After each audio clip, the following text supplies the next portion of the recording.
Bashar al Assad interview.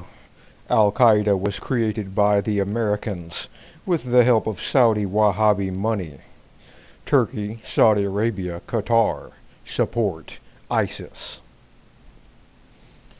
By SANA, Syrian Arab News Agency, on globalresearch.ca,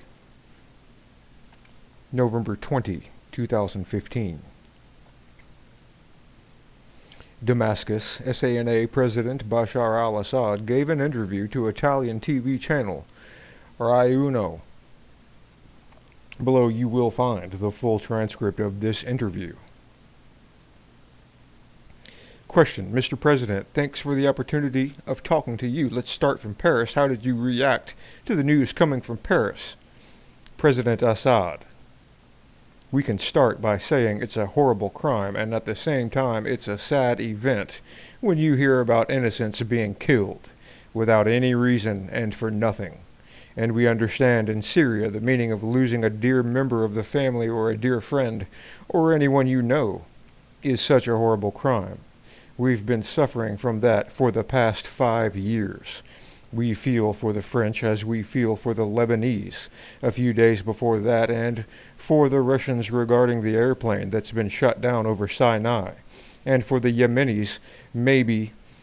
But does the world, especially the West, feel for those people, or only for the French? Do they feel for the Syrians that have been suffering for 5 years from the same kind of terrorism? We cannot politicize feeling. Feeling is not about the nationality, it's about the human in general. Question: there's Daesh behind that. But from this point of view, from Damascus, how strong Daesh is. How do you think we can fight terrorists on the ground? Bashar al-Assad: ISIS has no incubator in Syria. Wow. President Assad: if you want to talk about the strength of Daesh, the first thing you have to ask is how much incubator, real incubator, natural incubator, you have in a certain society. Till this moment, I can tell you, Daesh doesn't have the natural incubator, social incubator, within Syria. This is something very good and very assuring, but at the same time, if it's becoming chronic, this kind of ideology can change the society. Yeah, change. Question: yes, but some of the terrorists were trained here in Syria, just a few kilometers from here. What does it mean? President Assad: that's by the support of the Turks and the Saudi and Qatari, of course, the Western policy that supported the terrorists in different ways since the beginning of the crisis.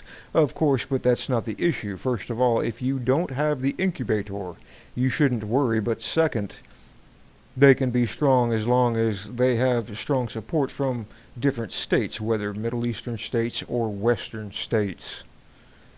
Question: Mr. President, there are speculations in the West that say that you were one of who supported Daesh in the beginning of the crisis because of dividing the opposition, because of dividing the rebels. How do you react? President Assad: Al Qaeda was created by the Americans. President Assad: actually, according to what some American officials said, including Hillary Clinton, Al Qaeda was created by the Americans with the help of Saudi Wahhabi money and ideology. And of course, many other officials said the same in the United States. And ISIS and al-Nusra, they are offshoots of Al Qaeda. Regarding ISIS, it started in Iraq. It was established in Iraq in 2006, and the leader was al-Zarqawi, who was killed by the American forces then. So it was established under the American supervision in Iraq, and the leader of ISIS today, who is called Abu Bakr al-Baghdadi, he was in the American prisons. He was put in New York in their prisons, and he was released by them. So it wasn't in Syria. It didn't start in Syria. It started in Iraq. And it started before that in Afghanistan, according to what they said. And Tony Blair recently said that yes, the Iraqi war helped create ISIS, so their confession is the most important evidence regarding your question. Question. Mr. President, watching the map of Syria, it seems that Syrian-Iraqi borders doesn't exist anymore. Which part of Syria do you really control at the moment? President Assad, if you're talking geographically, it's changing every day. But the most important thing is how much of the population are under the government's control. Actually, most of the area that's being controlled by the terrorists has been evacuated either by the terrorists or because the people fled to the government control.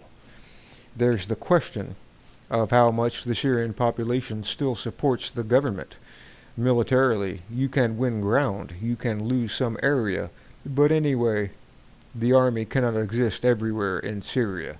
But looking to the map that you described and what I see from time to time in the Western media, when they show you that the government controls 50% or less of the ground, actually 50 or 60% of Syria is empty ground, where you don't have anyone, so they put it under the control of the terrorists, while it's empty, fully empty.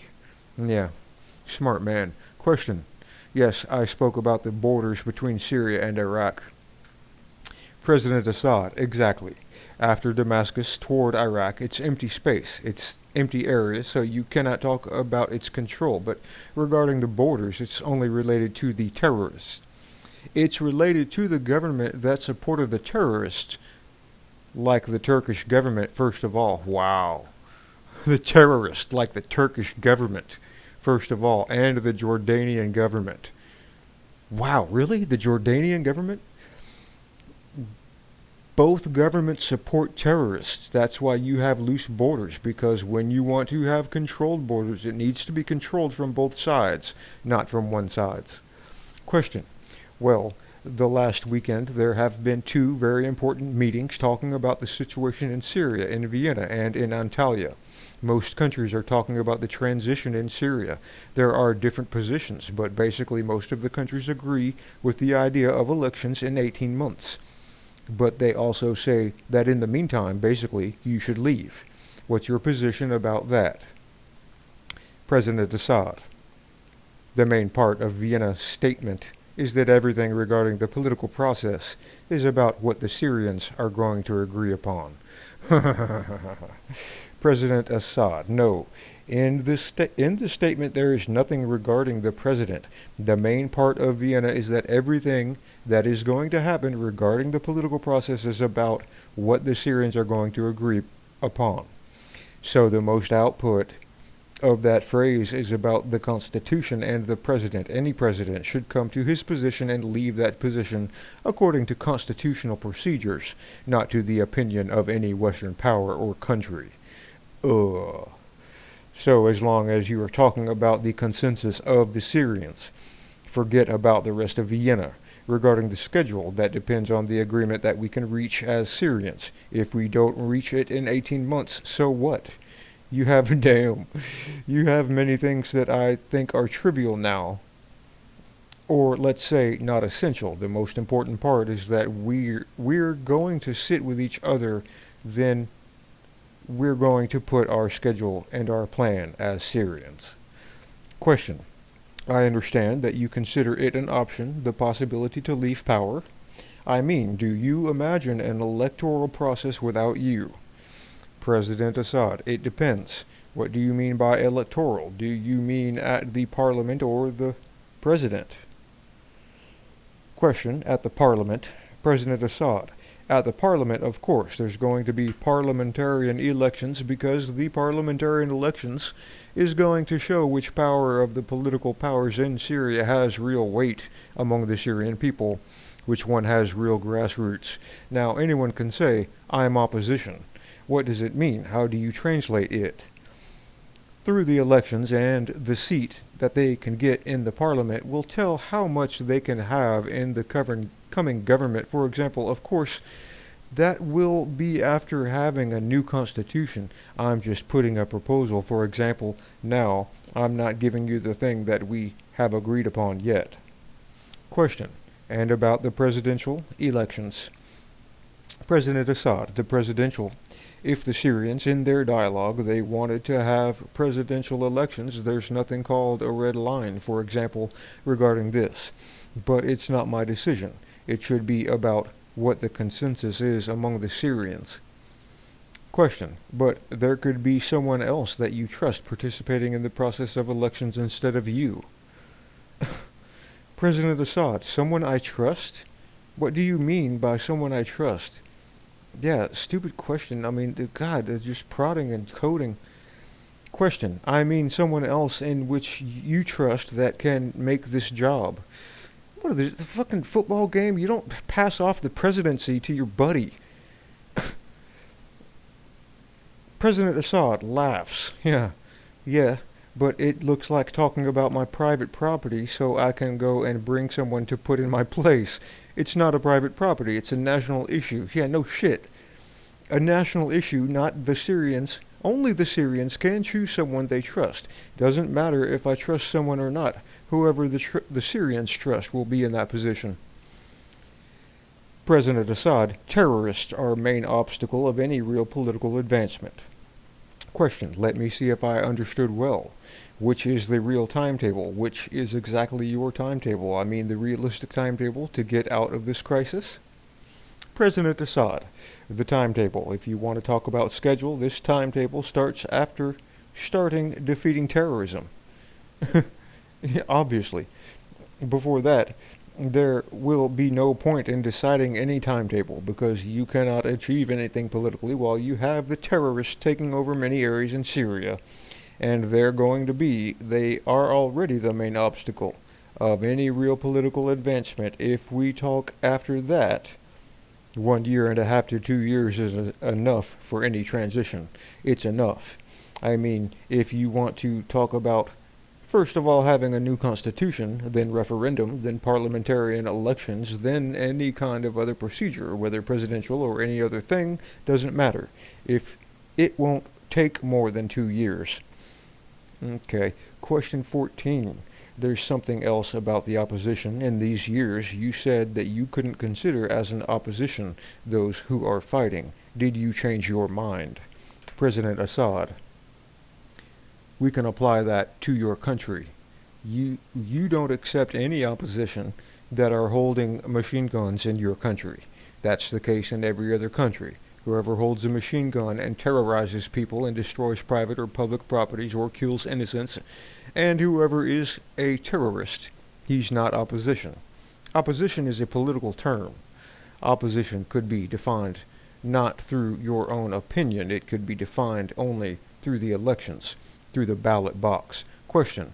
So what do you consider opposition at the moment? Political opposition. President Assad, I mean, ask the Syrians who they consider opposition. If they elect them, they are the real opposition. So that's why I said we can give definition to this after the elections. But if you want to talk about my own opinion, you can be opposition when you have Syrian grassroots, when you belong only to your country. You cannot be opposition while you are formed as person or as entity in the foreign ministry of another country or in the intelligence building of other countries. You cannot be a puppet. You cannot be a surrogate mercenary. You can only be a real Syrian.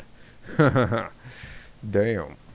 President Assad, every Syrian citizen who leaves this country is a loss to Syria. Question. Now in Europe, in Italy, we see so many Syrians coming, Syrian refugees. They are refugees. What would you like to tell these fleeing people to you escaping people? President Assad, of course, I would say everyone who leaves this country is a loss to Syria, that's for sure. And we feel sad, we feel the suffering, because every refugee in Syria has a long story of suffering within Syria, and that's what we should deal with by asking the question, why did they leave? For many reasons. The first one, the direct threat by the terrorists. The second one is the influence of terrorists in destroying many of the infrastructure and affecting the livelihood of those people. But the third one is as important as the influence of terrorists. is the Western embargo on Syria. Huh. Many of those, if you ask him, do you want to go back to Syria? He wants to go back right away, but how can he go back to Syria while the basics of his life, his livelihood, have been affected dramatically, so he cannot stay in Syria? The embargo influence of the West and the terrorist influence has put those people between the devil and the deep blue sea. Wow. Question, but don't you feel in any way responsible for what has happened to your people? Oh my God, this person is a shill, a horrible shill interviewer. President Assad, you mean myself? Question, yes. President Assad, the only thing that we did since the beginning of the crisis is fighting terrorism and supporting dialogue. What else can we do? Does anyone oppose the dialogue? Does anyone oppose fighting terrorism? Yeah, apparently someone opposes it. If you want to talk about the details and about propaganda in the West, we shouldn't waste our time. It's just propaganda, because the problem from the very beginning with the West is that they don't need this president. They want this government to fail and collapse so they can change it. Everybody knows that. The whole Western game is regime change. Wow. Regardless of the meaning of regime, we don't have a regime, we have a state. But I'm talking about their concept and their principle. So you can blame whoever you want, but the main blame is on the West, who supported those terrorists who created ISIS in Syria and created al-Nusra because of the umbrella that they gave to those terrorist organizations. Question, so no responsibility? President Assad, of course, as a Syrian, no. I'm not saying that we don't do mistakes. You have mistakes on the tactical level that you do every day in your work, and you have strategies. And the strategies, we adopted these two approaches. But on the tactical level, you do many mistakes every day. Every Syrian is responsible for what happened. We are responsible as Syrians when we allow these terrorists to come to Syria, because of some Syrians who have the same mentality and some Syrians who accepted to be puppets to the Gulf states and to the West. Of course, we're taking responsibility, while if you want to talk about my responsibility, it's something you talk about details. I mean, it's difficult to judge now. The man is a master statesman. Question, I would like to ask you, how was your trip to Moscow? President Assad, it was a trip to discuss the military situation because it happened nearly 2 weeks after the Russians started the airstrikes, and to discuss the political process because it was, again, a few days before Vienna. Vienna won. It was very fruitful because the Russians understood very well this region because they have historical relations, they have embassies, they have all kinds of necessary relations and means to play a role. So I can describe it by fruitful visit. Question. From Rome, from the Vatican, the Pope said that killing in the name of God is a blasphemy. And the question, first of all, is this war really a war of religion? President Assad, no, actually no. It's not a religious war. It's between people who deviated from the real religion, mainly, of course, Islam, towards extremism, which we don't consider as part of our religion. It's a war between the real Muslims and the other extremists. This is the core of the war today. Of course, they give it different titles: war against Christians, war about other sects. This is headlines. This is only headlines the extremists use to promote their war, but the real issue is the war between them and the rest of the Muslims, the majority who are mainly moderate. Question. Even if they kill in the name of God, they kill saying Allah Akbar. President Assad, exactly. That's how they can promote their war. That's why they use these holy words or phrase in order to convince the other simple people in this region that they are fighting for Allah. Convince the other simple people in this region. Yeah, there's a lot of simple people in the region. They are fighting for Allah, for God, which is not true. And some of them, they use it with knowing that this is not true. And some of them are ignorant and they believe that this is a war for God. That's the deviation. That's why I said it's a deviation. There are people who deviated from real Islam with knowing or without knowing. Question 23. And what about the future of Christian people? Christian people in Syria, in your country? President Assad. Actually, this region, I think most of the Italians and many of the West know that this is a moderate region, a moderate society, especially Syria, whether politically or socially and culturally. And the main reason why we have this moderation is because we have this diversity in sex and ethnicities. But one of the most important factors is the Christian factor in the history of Syria. Uh-huh. Especially after Islam came to this region 14 centuries ago. So without them, this region will move more towards extremism. So their future is important, but you cannot separate it from the future of the Syrians. It's not separated. I mean, if you have a good future for the Syrians, the future of every component of our society will be good and vice versa. Question. Okay, so there's a future for them here, because there seems to be a target in this war on Christian people. Oh, yeah. Gee. President Assad, not really. Actually, the number of Muslims that have been killed in Syria is much, much more than the Christians. Well, that's because the Muslims outnumbered the Christians. So you cannot say there's a target. No, yeah, okay. He doesn't get everything right, does he? Yeah, there is a target. There's a target on Christians, and he didn't. Again, it's only used for the extremists in order to promote their war, that it's against the atheists, and it's not for, and it's for God and so on, but in reality, no.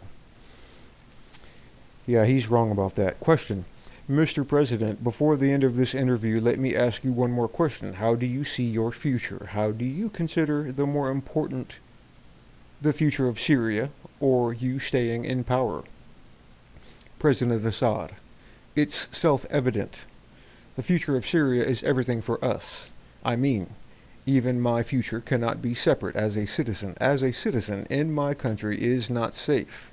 If my country is not safe, I cannot be safe. If it's not good, I cannot have a good future. So that's self-evident. But again, if you want to put them against each other, it's like saying if the president is here, the future of Syria is bad. If the president leaves, the future of Syria is good. That's the Western propaganda. Actually, that's not the case within Syria. Within Syria, you have people who support that president, you have people who don't support that president. So when my future is good for Syria, if the Syrian people want me as president, the future will be good.